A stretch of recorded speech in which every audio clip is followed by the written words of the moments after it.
तर सैफवर हल्ला करणाऱ्या आरोपीकडून शाहरुखच्या घराची सुद्धा रेकी करण्यात आल्याची सूत्रांची माहिती आहे।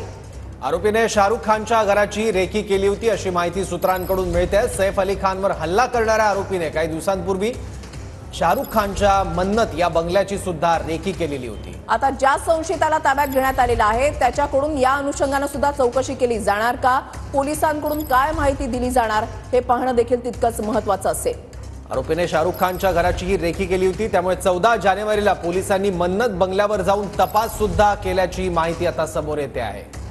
सैफवर हल्ला करणाऱ्या आरोपीकडून शाहरुखच्या घराची सुद्धा रेकी करण्यात आल्याची सूत्रांची माहिती आहे आणि आरोपीने शाहरुख खानच्या घराची सुद्धा रेकी केलेली होती अशी सूत्रांची माहिती आहे। त्यामुळे चोरी असेल किंवा आणखी कुठल्या हेतूने शाहरुख खानच्या मन्नत या बंगल्यात सुद्धा शिरण्याचा आरोपीचा प्लॅन होता का असा प्रश्न उपस्थित होतोय। आणखी माहिती घेऊयात आपले प्रतिनिधी गिरीश गायकवाड कडून। गिरीश, ही माहिती नेमकी कशी समोर आली आहे की शाहरुख खानच्या बंगल्याची आरोपीने रेकी केली होती?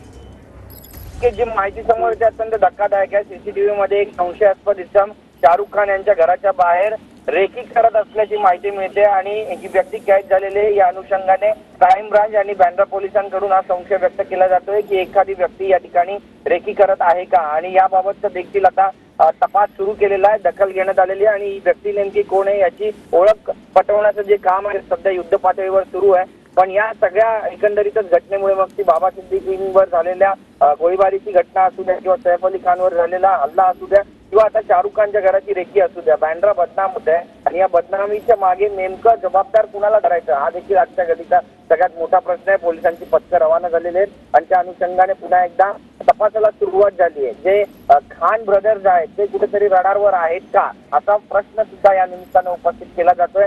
मुंबई पोलीस या संपूर्ण प्रकरणाचा सखोल तपास करते। शाहरुख खान हे देशाचे सगळ्यात मोठे अभिनेते आहेत, किंग खान आहेत आणि किंग खानच्या घराच्या बाहेर जर असा प्रकार घडत असेल तर बँड्रामध्ये जे इतर सेलिब्रिटीज राहतात, जे फिल्म स्टार राहतात, त्यांच्या सुरक्षेचं काय हा आताच्या घडीचा सगळ्यात मोठा प्रश्न आहे आणि मुंबई पोलिसांना याचं उत्तर लवकरात लवकर द्यावं लागेल। पण जी माहिती समोर येते त्यानुसार एक व्यक्ती सीसीटीव्ही मध्ये आढळलेला आहे। ही व्यक्ती घराबाहेर रेकी करत होती, चोरीच्या उद्देशाने आला होता की हल्ल्याच्या इराद्याने आला होता हा आताच्या घडीचा मोठा प्रश्न आहे। पण ज्या पद्धतीने रेकी करतोय ती देखील अत्यंत गंभीर बाब आहे आणि या व्यक्तीचा आता शोध सुरू झालेला आहे। हा इसम नेमका कोण आहे, कशासाठी आला होता, काय हेतू होता आणि कुणाच्या सांगण्यावरून त्या ठिकाणी भटकत होता हे देखील नक्कीच। धन्यवाद गिरीश दिलेल्या सविस्तर माहितीसाठी।